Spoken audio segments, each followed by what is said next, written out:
¿Cómo están? Es viernes 1 de julio, partimos julio y terminamos el podcast constituyente. Como ustedes pueden ver, estamos en nuestro estudio con Marcela Cubillo y Germán Concha después de un año de haber hecho este podcast por Zoom. Pasamos por todas las posibilidades con la pandemia, etcétera, etcétera, pero ahí estuvimos fielmente todas las semanas con el contenido, con el análisis del proceso constituyente, de lo que hacía la convención. Y hoy día, cuando estamos ya en la víspera del fin de este proceso, decidimos juntarnos aquí en el estudio con Marcela y con Germán para despedir este ciclo. No sabemos si es que vamos a tener que iniciar un nuevo ciclo, no es descartable para nada, pero por ahora, con el fin del trabajo de la Convención Constitucional, nosotros también hacemos un cierre a este programa y por eso que hemos querido estar en el estudio con nuestros invitados. Marcela, ¿cómo estás? Germán, ¿cómo les va? Bien, gracias. Muchas gracias de nuevo por estar con nosotros. Y vamos a hacer la tradición de pedirle a Marcela que nos diga cuáles fueron para ella los temas relevantes de la convención que justamente esta semana termina su trabajo. Marcela. Bueno, muchas gracias, Eduardo, y bueno, gracias, Germán, por este año que hemos compartido acá en este podcast analizando la convención. Esta semana, el martes, era la votación en el Pleno de lo que se había aprobado en la Comisión de Armonización. Y la verdad que ahí pasaron distintas cosas. Primero, nada relevante de cambio de contenido. Lo que siempre dijimos, la Comisión de Armonización no tenía atribuciones para cambiar contenido. Entonces, esto que la gente esperaba, esta Comisión de Armonización, lo único que hizo la Comisión de Armonización es cambiar órdenes, ponerle nombre a unos capítulos y ponerle número a los párrafos del texto. Pero la verdad que de cambio de contenido no hubo ninguno el martes. Pasó además que esta semana la convención termina como empezó también, con trampas, con abusos reglamentarios, con discrecionalidad, de dos maneras. Primero, el martes, cuando se termina de votar, la Constitución es muy clara, la que regula el proceso constituyente, en decir que con la última votación se acaba el proceso y se disuelve la convención. Bueno, y nos encontramos el martes que no quisieron disolver la convención el mismo martes. La presidenta Quintero hace un largo discurso agradeciéndole a todo el mundo, funcionarios, convencionales, a todo, pero después al final termina diciendo se suspende la sesión hasta el próximo lunes. Entonces dejan suspendida la sesión para que el próximo lunes, en el fondo todavía, bueno, ahí nosotros hicimos el punto porque es muy raro, o sea, no sé, me imagino que es para mantener ciertos gastos también pagados por la convención, de asignaciones, de hoteles, de lo que sea, hasta la ceremonia del lunes, pero lo lógico es que esto se debiera haber disuelto el martes. Bueno, pero aparte de los gastos, había otra razón más, que ayer nos enteramos que la directiva decidió meterle mano al texto. Puede ser una cosa muy menor, pero el tema es complicado, ¿no es cierto? Ayer la mesa directiva decide cambiar un artículo en algo de contenido, ¿no es cierto? Que es un cambio en este famoso artículo que exige el consentimiento de los pueblos originarios para cualquier asunto que les afecte. Cambian la nomenclatura de pueblos preexistentes a pueblos indígenas. Supuestamente es para excluir al pueblo tribal afrodescendiente, porque sería pueblo preexistente, indígena, da lo mismo, el punto. El tema es que no tienen atribuciones para entre cuatro paredes la mesa directiva hacer algo que Armonización no hizo. O sea, si ciertas cosas se rechazaron en Armonización, y una de las cosas que se rechazó fue cómo se redactaba este artículo del veto indígena, no pueden ayer decir que ellos tienen facultades para interpretar y decidir qué cosas son incoherentes. Entonces, si ellos podían meterle mano para hacer coherente un texto que consideraban incoherente, ¿para qué existió la Comisión de Armonización? Entonces, lo que a nosotros nos parece más grave y lo que estamos exigiendo es que nos entreguen el texto. O sea, nosotros no podemos esperar a estar el lunes en una ceremonia en que le entregan un texto al presidente Boric y no sabemos si ese texto coincide o no coincide con lo que terminamos de votar el martes. No lo hemos visto. Siempre Secretaría los entregaba el mismo día en la noche. Esta vez, como decidieron dejar abierto todo hasta el próximo lunes, supuestamente no nos entregan el texto. Entonces, ayer cuando vimos este cambio, empezamos a exigir que nos entregaran el texto hoy o a más tardar mañana para que nosotros podamos contrarrestar con lo votado para ver si hay otros cambios que hizo la mesa directiva. Entonces, se le perdió ya definitivamente la confianza y no podemos estar expuestos a que el lunes entreguen un texto a ciegas, que nosotros no sepamos si calza o no calza por lo aprobado el martes. Germán Concha, de esta última semana de la convención, algo que destacar. Bueno, hola, ¿cómo están? En primer lugar, agradecer al Libero por la idea. Fue un periodo muy entretenido, muy interesante, muy desafiante, por cierto. Y agradecer especialmente a Marcela por la tarea desempeñada en la convención, que yo creo que heroica, realmente. En Marcela, además, un grupo de constituyentes que lo hicieron muy bien, en una situación de minoría muy, muy dura, muy áspera. Creo que la comentamos varias veces. Habla muy mal de lo que está pasando Chile, ese ambiente. Pero creo que es muy valioso que haya personas, y por eso quiero hacerlo en presencia de Marcela, que estén dispuestas a hacer eso. Creo que vale mucho en Chile. Así que gracias, Marcela, y gracias en ti a muchos otros convencionales. No quiero mencionarlo porque seguro que se me olvida alguno, entonces después me va a decir, ¿por qué no me mencionaste a mí?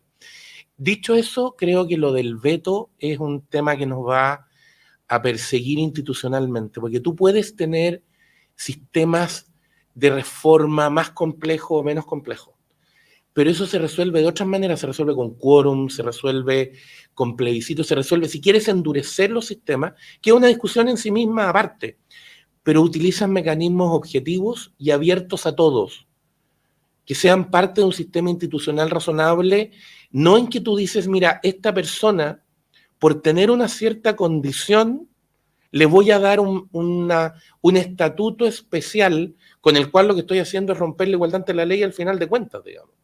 Porque no es que yo esté diciendo, mira, tengo una cámara constituida de una cierta manera, que tiene un rol tradicional a lo largo de la historia de Chile. No estoy inventando una figura que dice estas personas, porque se me ocurrió, que además son autodefinidas como tales personas, digamos, esas personas son las que van a tener este veto absoluto.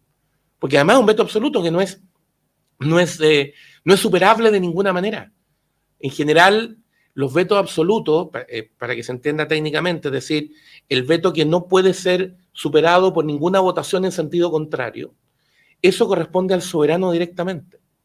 El único que puede tener una atribución de esa categoría es quien tiene la soberanía en sí mismo, porque es el que puede decir no. Por eso que todos los sistemas de veto, cuando tú tienes, por ejemplo, una discusión entre el presidente y el Congreso, y el presidente quiere vetar en el sistema actual una ley aprobada por el Congreso puede imponerse al veto del presidente si aumenta la votación.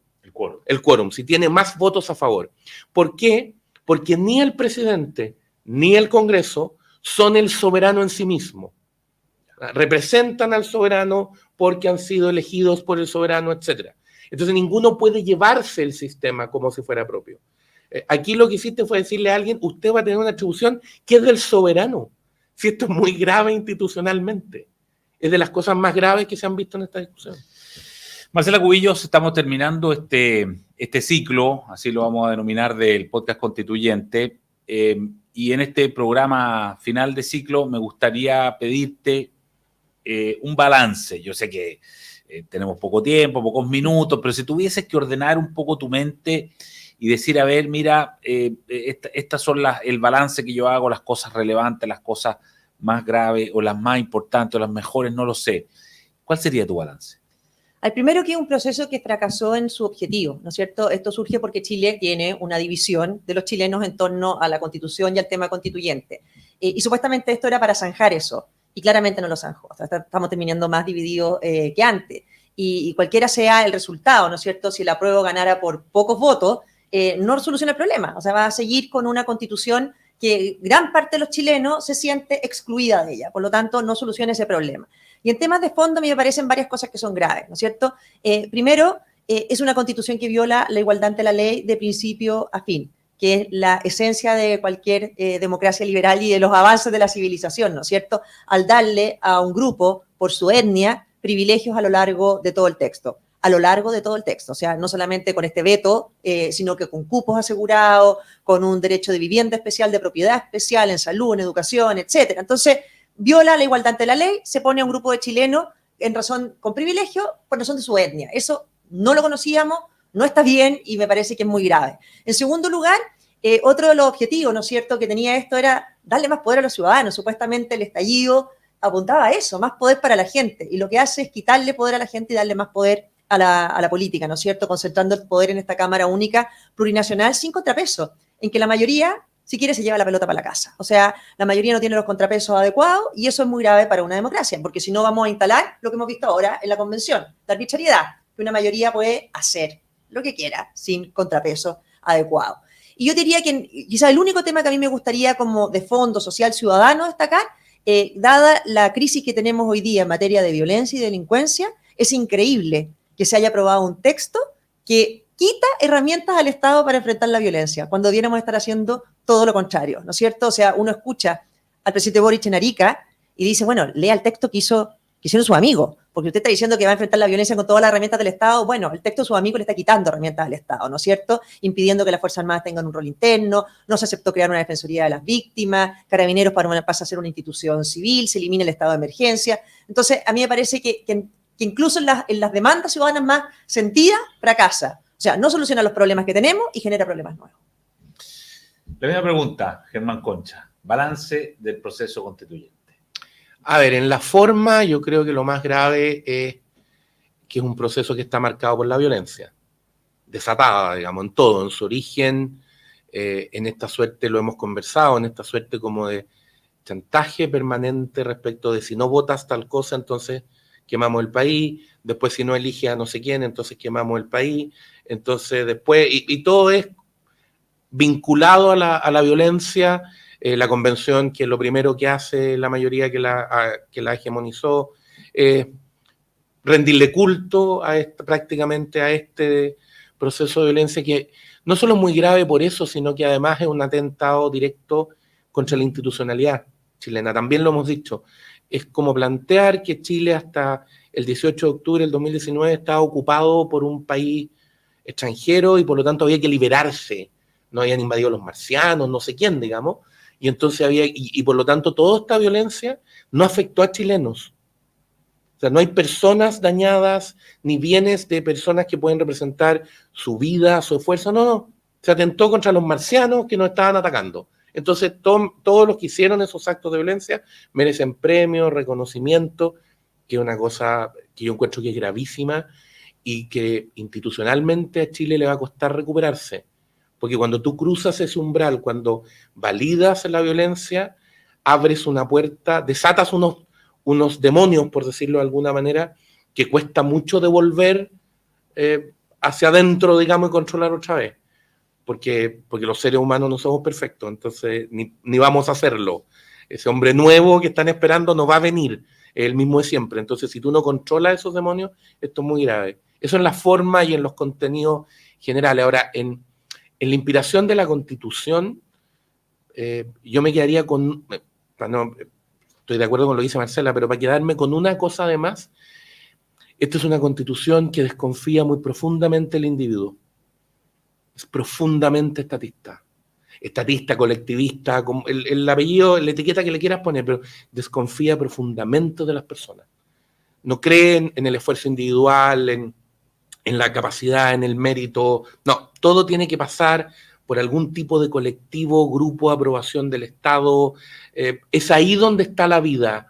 No está en el esfuerzo de personas que se agrupan voluntariamente para desarrollar tareas, para emprender, etcétera. Yo en algún podcast lo comentamos que uno de estos unicornios, uno de los dueños de los unicornios ha dicho que Chile era un muy buen lugar para emprender.